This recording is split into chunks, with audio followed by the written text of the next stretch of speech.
I have to go get a new driver's license. Why, you may ask? Why do I have to get a new driver's license? Because I was pickpocketed this past weekend at the grocery store.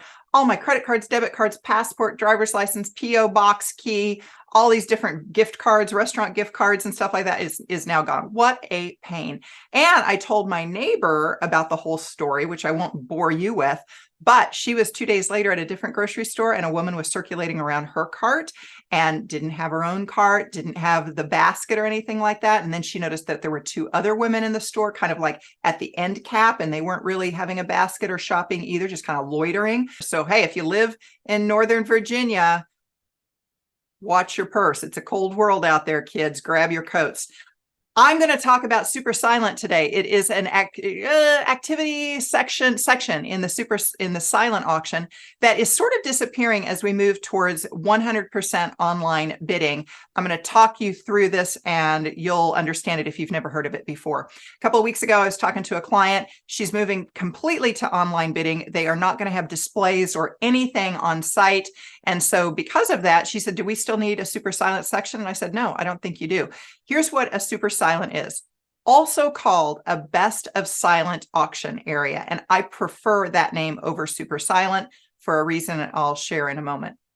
It used to, well, it should not used to be, it still is. If you have a silent auction that has paper bid sheets, generally the way it is, you walk in and there's different sections to that silent auction. It might be red, yellow, blue sections. It might be sports, home decor, beauty sections. We would have a best of silent auction section or a SuperSilent section, and the committee would go through that silent auction and figure out what items were the best of all of those categories. If you will, they curated the SuperSilent table, so it was the best of the silent auction. And then that was a featured table in the silent auction. Now, generally, the reason that we did this was to pacify donors.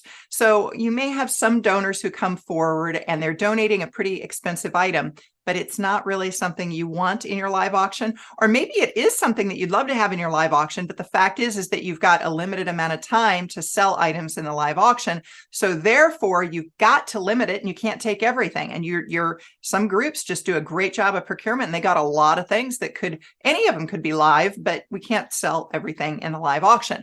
So they put that into the best of the silent auction section and they explained to the donor, it's going to be highlighted on this table. It's going to get better signage. We're going to do more visibility with it in our marketing, all of that as a way to just, again, make the donor feel special.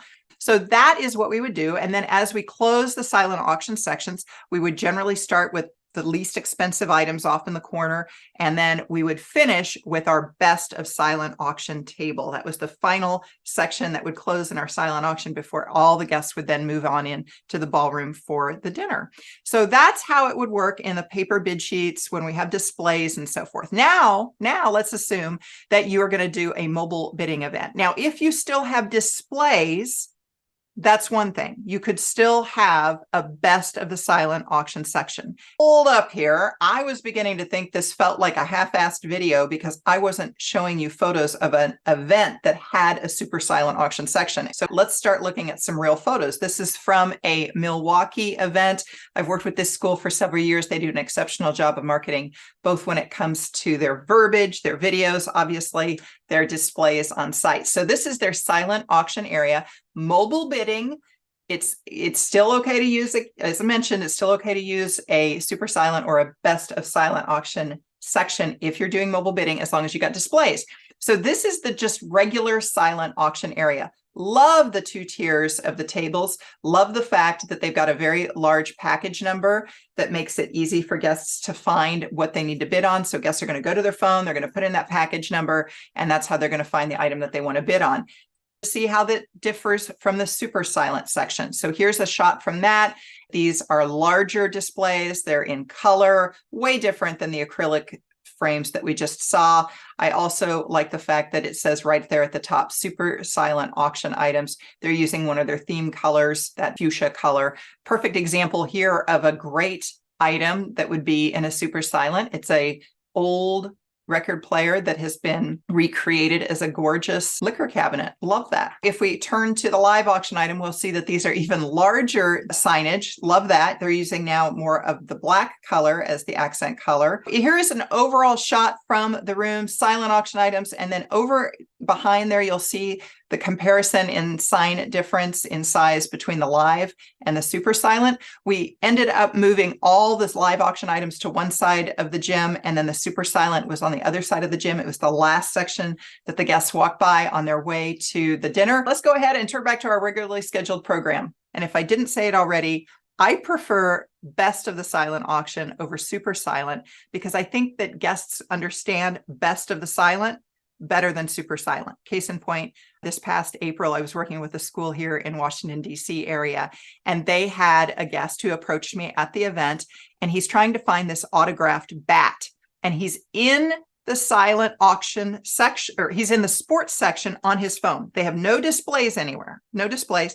He's in the phone looking for this autographed bat in the sports section, and it's not there. He's like, I know that they have it. I know that they have it. I can't find it, can't find it. Well, it was in their super silent section, but he didn't know what that was. He's like, what's super silent? Because I told him, I said, maybe you should look in the super silent. He looks there and there it was, but he's like, what's super silent?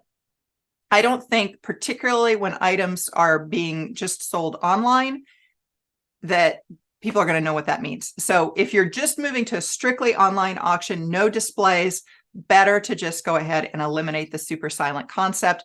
But if you are still having displays with paper bid sheets or with mobile bidding, but you still have displays, then I think it's okay to have a super silent, but I would call it a best of silent auction category. Love to have those because, again, we show extra love to the donors. It really is something that's more about the donors than about us. It's about showing extra concern for their donation and encouraging them to donate again, because again, next year it might be in the live auction. Hey, if you're looking for other great ideas when it comes to auctions, go ahead and check out redappleauctions.com.